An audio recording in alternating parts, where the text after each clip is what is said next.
Gente, então vamos lá. Patologia dermatomucosa. Quando a gente fala de patologia dermatomucosa, um grupo que é extremamente importante nessas doenças é um grupo que a gente chama de doenças imunomediadas, ou seja, doenças mediadas imunologicamente. O próprio organismo que agride os constituintes do tecido e provocam a lesão. Então, é uma doença autoprovocada. São suas próprias células da resposta imunológica que resolvem te autodestruir. Então, é o que acontece nessas doenças. Só que quando a gente fala de doenças imunomediadas dermatomucosas, o que isso quer dizer? Que a gente tem uma produção de células que é direcionada para constituintes da ligação da pele e da mucosa. Então essas células chegam ali, destroem essa ligação, essa pele, essa mucosa se solta e acaba produzindo vesículas, bolhas que depois estouram e formam úlceras.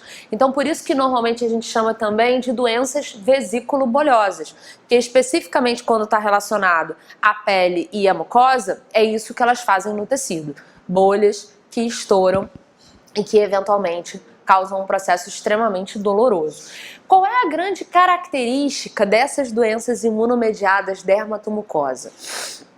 É sempre um anticorpo específico ou uma célula específica que destrói uma área específica do tecido. O que isso quer dizer? Que o aspecto clínico é sempre o mesmo. Quando a gente vê a doença, o aspecto que a gente vai ter é o mesmo, porque é sempre o mesmo tipo de célula, o mesmo tipo de anticorpo no mesmo local. Então é um aspecto bastante monótono em termos dessas doenças. Então o primeiro que a gente vai falar é de úlcera aftosa recorrente. Então a úlcera aftosa recorrente ou estomatite aftosa recorrente, ela é a desregulação imunológica mais comum que a gente tem na população, que são as aftas, né, que a gente tem com alguma frequência. Então, quando a gente vai ver a população, a gente vai ver que de 5 a 60% das pessoas têm episódios de ulceração aftosa recorrente. Então, é extremamente comum. É uma doença autoimune? Não, mas é uma alteração imunológica, uma reação de hipersensibilidade local, que faz uma exposição antigênica, as nossas células vêm e destroem aquela área, formando então aquela úlcera. E aí tem aquelas lendas urbanas, né, sobre afta. O que causa afta? Acidez no estômago, refluxo. Gente, nada disso causa afta. A afta é uma desregulação imunológica local. Ela é precipitada? Sempre. Por estresse. Então, às vezes, a pessoa tem gastrite porque ela é estressada. E aí ela pode ter afta, assim como a gastrite, junta porque ela é estressada. Não porque a gastrite causa afta. Quando eu como abacaxi... Meu exemplo, por exemplo. Eu fui fazer estômago porque eu tenho ulceração aftosa recorrente desde que eu sou criança. Passei minha vida sendo tratada como dor de garganta e etc. Porque o povo não sabe a diferença de nada, de porcaria nenhuma, do que é afta, do que é vírus, do que é... Enfim, ele falou de herpes, mas herpangina, enfim. Então, o que acontece? Eu não posso comer abacaxi. Se eu comer abacaxi, abre um monte de afta. Por quê? Porque eu faço uma reação mediada por IgE, que expõe a minha mucosa e faz com que aquilo abra. Então, eventualmente, você pode ter isso com alimento. Você pode ter com estresse. Por exemplo, hoje em dia eu quase não tenho mais afta. Apesar de que um tempo atrás voltei a ter.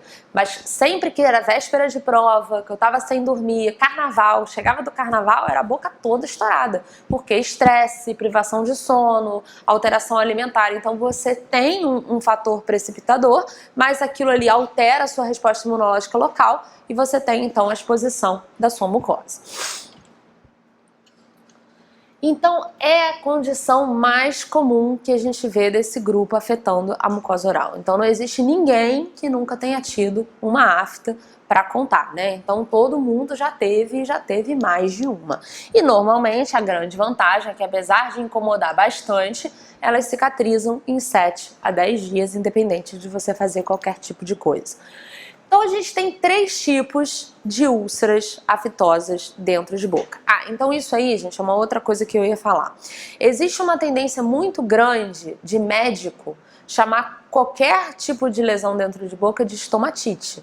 Estomatite não quer dizer absolutamente nada, né? Estomatite só quer dizer que tem uma lesão na mucosa. Então é importante a gente sempre classificar e sempre falar ulceração aftosa recorrente, porque o tipo de tratamento é totalmente diferente. Por exemplo, no caso da filha dela, se ela tá fazendo antibiótico, né? Para herpangina, enfim. Aí melhora com antibiótico. Claro, melhora com água benta se você bochechar, né? Porque em 7 dias aquilo ali vai resolver. Então, o que acontece? Se, por exemplo, ela, que era um vírus, tivesse sido diagnosticada como uma afta, seria péssimo, porque ela ia usar corticoide. O que o corticoide ia fazer com aquilo ali? Perpetuar. Ia diminuir a resposta imunológica e ia aumentar a infecção, podendo ainda trazer uma infecção secundária, né? A médica mandou fazer clavulin com pretinho. Então, clavulin, maravilhoso. E aí você suspendeu tudo e desapareceu. É claro. É óbvio. Então, assim, isso aí é extremamente importante. E, gente, é fácil. Ela me mandou uma foto. Precisa de 2 neurônios. É só você saber a localização e qual é o tipo de úlcera. Então, existem 3 tipos de ulceração aftosa recorrente. O tipo menor, o tipo maior e o tipo hipertiforme. Deixa eu falar uma coisa. Vocês que estão aqui, vocês assistem em casa? Ou vocês só assistem aqui? Ainda não está disponibilizado. Eu só assisto aqui. Não está disponibilizado? Eu recebi uma mensagem de uma aluna dizendo que ela assistiu em casa. Não é. Ah, pode ser da turma de sábado. Pode ser. Pode ser. Pode ser. É porque a gente fica perdido, que não sabe qual é a aula, enfim. Ela falou, não, sou aluna da Primória, assisti online, enfim. Menores, maiores e hipertiforme. As maiores, grifem aí, são também chamadas de afta de Sutton. Então a gente tem as menores, que embora o nome fale menor, ela não é realmente a menor de tamanho. A menor de tamanho são as hipertiformes, mas também são as mais raras, que são como se fossem várias feridinhas da cabeça de um alfinete, por isso que lembra herpes, né? Então como se tivessem várias ulceraçõezinhas bem pequenininhas, todas juntas formando um grupinho, que é o aspecto de hipertiforme, mas é a forma mais rara, não é comum a gente vê esse aspecto hipertiforme. As maiores são as maiores realmente. São as que costumam demorar, às vezes, meses para cicatrizar. Em geral, deixam cicatriz. Então, quando você vê um paciente com ulceração aftosa maior, ele tem várias cicatrizes de úlceras maiores que ele teve, eventualmente, que cicatrizaram e que deixaram aquela área ali. As menores, então, não são as menores, mas são as mais comuns. Talvez o nome delas devesse ser comuns, né? E não menores, mas são as mais comuns, que são as que a gente vê com maior frequência. Então, as menores, em geral, vão lá de 3 a 10 milímetros, as maiores chegam até 3, às vezes 5 centímetros de diâmetro, mas as menores mesmo são as hipertiformes, muito mais numerosas e também muito mais raras. Voltando no bem-estar, no médico que foi lá, eu acho que ele era um infectologista, se eu não me engano, falar esse negócio, que a herpes não acontece dentro, a afta não acontece fora, enfim. A afta realmente não acontece fora, isso é uma verdade. A herpes acontece dentro. Agora, existe uma coisa muito importante aí para diferenciar herpes de ulceração aftosa recorrente, que é a localização. Então, herpes, normalmente, em paciente imunocompetente, ele só acontece em mucosa ceratinizada, então palato duro e gengiva. A gente não vai ver herpes em paciente imunocompetente, exceto gengiva estomatite herpética primária, né? Que aí é um quadro disseminado, com febre, é diferente. Mas recorrência de herpes, a gente só vai ter em mucosa ceratinizada, ou palato duro, ou gengiva. Então, fora disso, por exemplo, se é mucosa jugal, se é lábio, se é língua, é herpes? Não. É afta. Se é em pilar amidaliano pegando tudo, é herpangina, como o caso da sua filha, confinado em terço posterior. Então a localização ajuda muito a gente no diagnóstico. Essa herpangina está dentro dessa classificação de é viral? Herpangina é viral. Herpangina é viral. É causada pelo Coxsackie vírus. É um vírus de transmissão enterofecal. Então, geralmente, água, alimento contaminado, objeto que passa. E o que normalmente a mais comum é a herpangina, que é o aspecto que ela tinha. E por lembrar herpes, tem esse nome de herpangina. mas a gente não faz nenhum tipo de tratamento para Coxsackie. Coxsackie não responde, a ciclovir, nada disso. Então, só tratamento de suporte mesmo. Nada. Aí, o tratamento da ulceração aftosa recorrente são os corticoides. Daí que vem a importância de diferenciar as lesões virais que podem lembrar a afta da afta, para você não dar corticoide para o vírus, né? Porque não vai resolver em nada aquele aspecto. E aí, lembrando, são lesões ulceradas, é uma destruição imunológica da mucosa e principalmente as ulcerações afetosas maiores, é importante a gente ficar atento. Se aquilo ali não tiver cicatrizando em 2 semanas, fazer biópsia, porque eventualmente não é uma afta, né? Pode ser um câncer. Eu ia falar pode ser um câncer ou coisa pior, não sei se tem coisa pior, enfim. Síndrome de Becet. A síndrome de Becet ou doença de Becet é uma doença imunomediada. Então, qual é a característica que a gente vê dessas doenças imunomediadas, né? Que as doenças autoimunes, elas não têm cura. O que a gente vai fazer é acompanhar aquela doença durante algum tempo. Então, o que a gente vai ver na síndrome de Becet? O paciente tem lesão oral, lesão genital e lesão ocular. Normalmente são mulheres jovens que desenvolvem esse aspecto aí.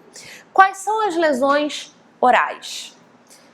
Ulceração aftosa recorrente. Qual é a grande questão da ulceração aftosa recorrente? Que a gente já viu que ela é muito comum, né, na população. Então, às vezes, a gente não dá a devida atenção para uma ulceração aftosa recorrente. Mas a ulceração aftosa recorrente, ela pode ser o primeiro sinal da doença de Becet, da síndrome de Sweet, de doenças inflamatórias intestinais, como sensibilidade ao glúten, doença de Crohn. Tudo isso começa com um quadro de ulceração aftosa recorrente. Então, é sempre importante a gente prestar atenção nisso, porque é muito comum, geralmente não é nada, mas eventualmente pode ser o início de algum tipo de alteração sistêmica aí mais grave. Então, a síndrome de Becet, ela começa com um quadro de lesões orais.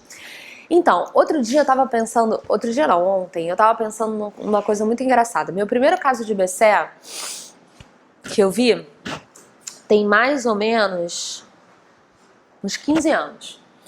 E o histórico era o seguinte, era um rapaz farmacêutico, casado com uma médica. O cunhado dele também era médico, era professor de reumato lá do Fundão. Chegou até mim, porque nessa época eu dava aula no Fundão. E aí, esse rapaz que era farmacêutico, ele apresentava umas aftas com frequência e tal, mas uma coisa muito leve, muito esporádica, que ele achava que tinha a ver até com o ambiente. Ele trabalhava numa indústria farmacêutica, com névoa ácida, etc. E aí a mulher dele engravidou e ele parou de fumar.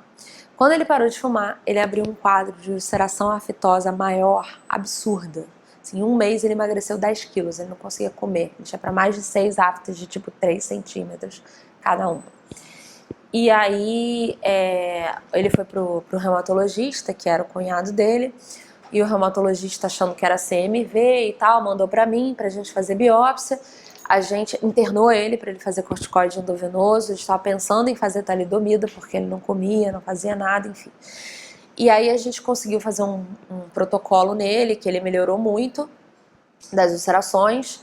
E depois de um tempo, ele voltou no consultório uns 2 anos depois e ele começou a abrir lesão ocular e lesão genital. Então, na verdade, era uma primeira manifestação de Becet, né?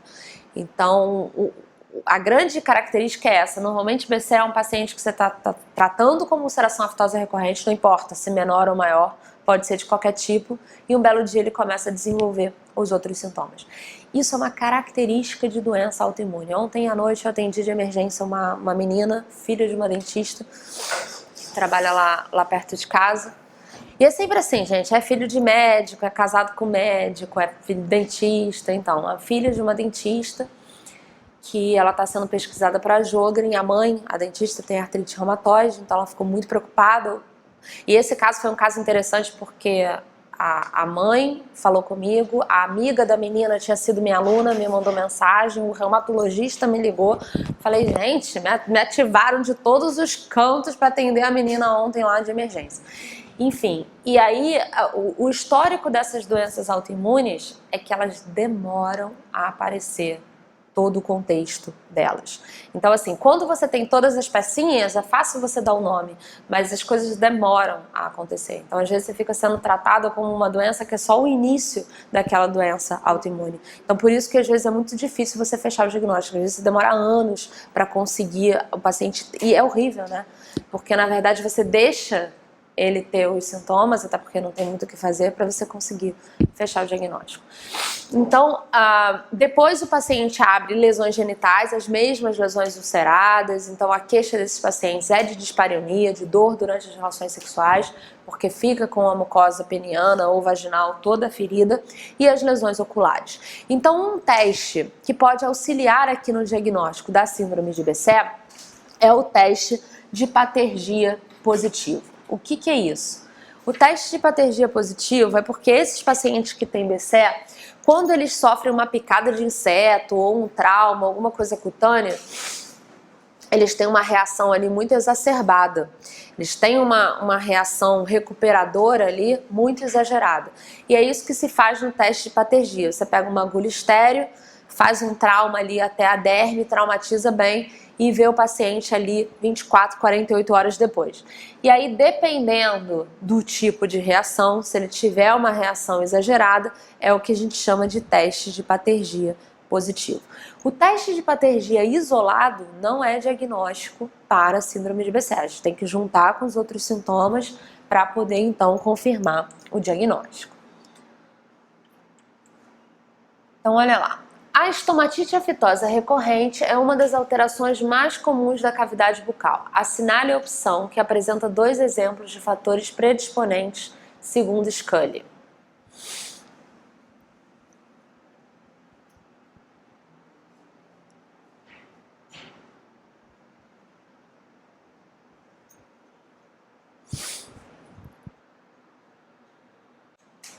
E aí, o que vocês acham que é? E aí? Letra? Letra o quê? D. O que eu falei do mau funcionamento gástrico?